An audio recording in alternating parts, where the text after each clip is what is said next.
In 2015, NASA's New Horizons spacecraft flew past Pluto and captured something nobody expected: a thin, glowing blue haze wrapped around the dwarf planet, extending over 300 kilometers above its surface. Nobody knew exactly what it was doing there, or what it was actually doing to Pluto's climate. The haze sat unexplained for nearly a decade, a beautiful, mysterious detail from one of the most celebrated photographs in the history of planetary science, with no instrument capable of studying it in enough detail to solve the mystery. Then, in 2022, and again in 2023, the James Webb Space Telescope turned its infrared instruments toward Pluto and Charon, specifically hunting for the haze's fingerprint. In June 2025, the results were published. Pluto's haze isn't just a cosmetic feature. It's actively controlling the dwarf planet's climate, cooling its upper atmosphere in a way that has never been directly observed happening anywhere else in the solar system. It's a discovery that confirms a prediction made nearly a decade earlier, before the technology to test it even existed. And it might tell us something about the very earliest atmosphere of Earth itself. This is Deep Space Declassified.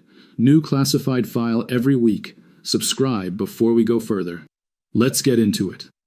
Pluto is a small, distant, frozen world orbiting the Sun roughly 3.7 billion miles away on average.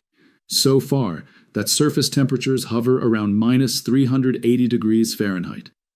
Despite that extreme cold, it holds onto a genuine, if extremely thin atmosphere, composed mostly of nitrogen, along with smaller amounts of methane and carbon monoxide. When NASA's New Horizons spacecraft became the first, and so far only, mission to fly past Pluto in July 2015, it revealed a world far more geologically active and complex than anyone expected. Vast plains of nitrogen ice, towering water ice mountains, and an atmosphere considerably more dynamic than the dormant ball of ice many scientists had assumed it would be. Among New Horizons' most striking images was a thin, luminous blue haze layer, visible in backlit photographs as sunlight passed through Pluto's atmosphere at the edge of the planet's silhouette. The haze extended remarkably far from the surface, over 300 kilometers up, layered in multiple distinct bands. It was strange, beautiful, and for the better part of a decade afterward, scientifically unexplained. New Horizons had the instruments to photograph the haze. It didn't have the instruments to fully explain what the haze was actually doing to Pluto's atmosphere. The theoretical groundwork for solving the mystery came from planetary scientist Xi Zhang at the University of California, Santa Cruz, who published a prediction in 2017 based on New Horizons data. Pluto's atmospheric haze, he proposed, wasn't just a passive visual feature. It was actively helping regulate the planet's temperature, and it should make Pluto unusually bright in specific mid-infrared wavelengths. A prediction that at the time, no existing telescope was sensitive enough to actually test. That gap between prediction and confirmation lasted 5 years, until the James Webb Space Telescope launched in December 2021, with exactly the kind of mid-infrared instrumentation Zhang's prediction required. In 2022, an international research team led by planetary scientist Tanguy Bertrand of the Observatoire de Paris began using Webb's mid-infrared instrument, known as MIRI, to observe Pluto and its large moon, Charon. The observation itself was technically difficult. Pluto and Charon orbit so closely together that their thermal signals frequently overlap in telescope data, making it genuinely hard to determine which parts of the signal came from which object. Untangling Pluto's true thermal emission from Charon's required careful, repeated observation, first in 2022, then again in 2023, when Webb's MIRI instrument turned its attention specifically to isolating Pluto's atmospheric signal across a range of wavelengths. The results, finally published in the journal Nature Astronomy in June 2025, confirmed Zhang's 8-year-old prediction with remarkable precision. Webb's data showed the faint infrared glow of Pluto's haze matching almost exactly what Zhang's 2017 model had predicted. A level of direct confirmation planetary scientists rarely get to see play out this cleanly.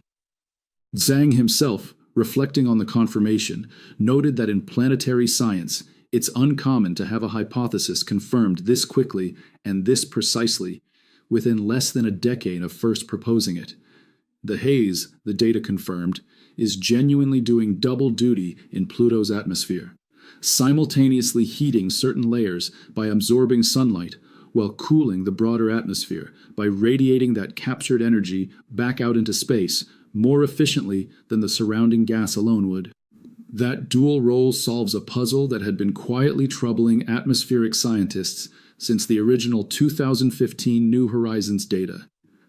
Temperature measurements had shown that gas heating in Pluto's atmosphere significantly exceeds gas cooling, creating a net radiative heating effect that, left unaddressed, should have made Pluto's upper atmosphere considerably warmer than what was actually observed. The haze, it turns out, is the missing mechanism providing the necessary additional cooling to balance the books. What makes this genuinely unusual, rather than simply a solved puzzle about one distant dwarf planet, is that nothing quite like it has been directly confirmed operating anywhere else in the solar system. Every planetary atmosphere astronomers study, including Earth's, involves some balance of heating and cooling. But the specific mechanism at Pluto, where a layer of solid aerosol haze particles serves as the atmosphere's primary thermostat, working in tandem with the gas itself, rather than being incidental to it, appears to be functioning in a uniquely dominant role compared to every other atmosphere in our solar system that's been closely studied. There's one partial cousin worth mentioning, Saturn's large moon Titan, which also has a thick, hazy atmosphere where aerosol particles play a meaningful role in its energy balance. But Titan's atmosphere is vastly thicker and more complex than Pluto's razor-thin envelope of gas, making Pluto's haze-dominated system a more extreme, more isolated example of the phenomenon, a natural laboratory for studying haze-driven climate control in about as stripped-down and clear a form as the solar system currently offers. Pluto's orbit adds a genuinely unusual wrinkle to the story, one that gives this discovery room to keep developing for years. Pluto takes 248 Earth years to complete a single orbit of the Sun, meaning its seasons unfold on a timescale that dwarfs any human lifespan, let alone the operational lifetime of any single space telescope. Webb's 2022 and 2023 observations captured only the earliest stages of a long, slow Arctic winter settling over Pluto's northern hemisphere, a process that will continue playing out gradually as Pluto's orbit carries it further from the Sun over the coming decades. Researchers on the Bertrand-led team expect the haze's thermostat effect to work progressively harder as sunlight reaching Pluto continues to dim with distance, a forecast that Webb itself, if it remains operational long enough, will be able to directly test over the following years and decades. That's a genuinely rare situation in planetary science, a confirmed mechanism with a specific testable prediction about how it should behave differently over time, observable by the same instrument that confirmed it in the first place, on a timescale realistically within reach of ongoing scientific careers. Beyond Pluto itself, the discovery carries a genuinely striking implication for a much closer, much more personally relevant world, early Earth. Organic hazes, similar in basic chemical character to the ones now confirmed controlling Pluto's climate, are thought to have likely existed in Earth's own atmosphere billions of years ago, before photosynthetic life pumped enough oxygen into the atmosphere to fundamentally change its chemistry. Understanding exactly how a haze layer like Pluto's interacts with ultraviolet radiation, absorbing it, and in the process potentially protecting more fragile molecules underneath from being broken apart, offers a rare, real-world natural laboratory for studying conditions that may have shaped the very earliest chemistry on Earth, long before life as we know it existed. Researchers studying Pluto's haze have specifically noted this connection.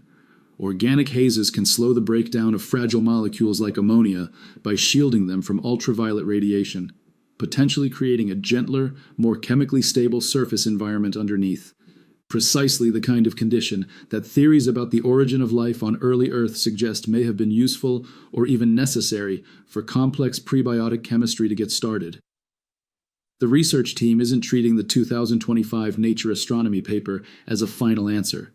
Several open questions remain actively under investigation, with more Webb observing time already allocated to pursue them. Chief among them, exactly how the balance between the haze's heating and cooling effects shifts across Pluto's slow, multi-decade seasons, and whether the particle size, composition, or shape of the haze itself changes meaningfully as conditions shift. Bertrand's team has noted that whether cooling or heating ultimately dominates at any given point depends sensitively on these particle properties, variables that are still being actively studied, both through continued Webb observations and through laboratory experiments here on Earth. Those laboratory experiments are a genuinely important complementary piece of this research. Scientists are running controlled experiments in cold chambers, freezing mixtures of methane and nitrogen gas under conditions designed to replicate Pluto's atmospheric chemistry, then measuring the resulting particles' emissivity, how efficiently they radiate heat, to directly compare against what Webb is observing from over 3 billion miles away.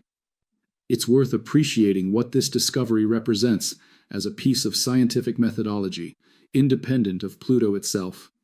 This wasn't a lucky accidental find. It was a merely decade-long arc, a testable prediction made in 2017 using data from a spacecraft that had already completed its flyby, waiting patiently for an instrument sensitive enough to actually check it. That instrument didn't exist yet when Zhang made his prediction. The James Webb Space Telescope was still years away from launch in 2017, its mid-infrared capabilities specifically suited to exactly this kind of measurement, not built with Pluto's haze specifically in mind. When Webb finally came online and researchers pointed it at Pluto, the prediction held up almost exactly as originally proposed. A genuinely satisfying example of the scientific method playing out over real time across real technological generations, rather than compressed into a single research program. It also demonstrates something about how Webb is being used across the solar system, not just on the distant, ancient galaxies most people associate with the telescope's headline discoveries. Some of Webb's most significant contributions are happening much closer to home, resolving decade-old mysteries about the planets and dwarf planets in our own cosmic backyard. Pluto's downgrade from full planetary status to dwarf planet in 2006 remains one of the more contentious reclassifications in modern astronomy, and it's worth noting the contrast this discovery draws into sharp relief.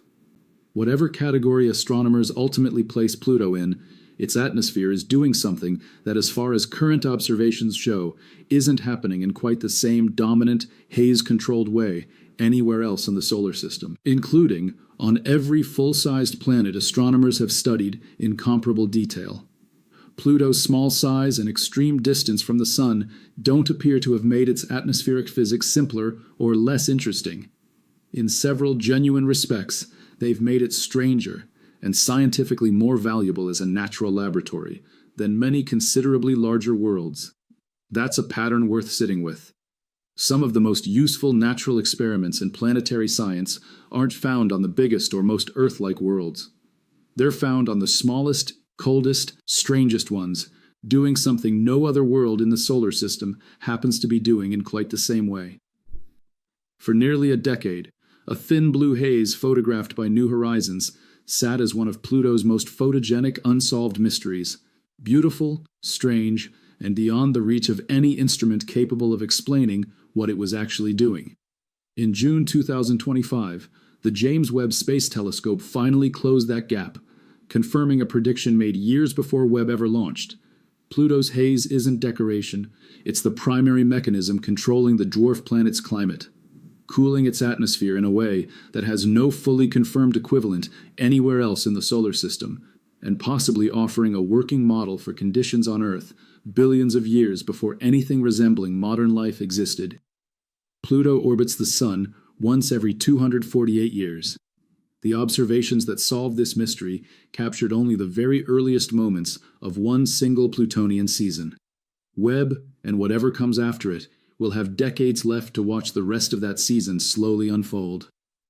Do you think Pluto deserves full planet status back, now that we know how genuinely strange its atmosphere really is? Leave your take in the comments, and subscribe, because the next classified file goes up in a week.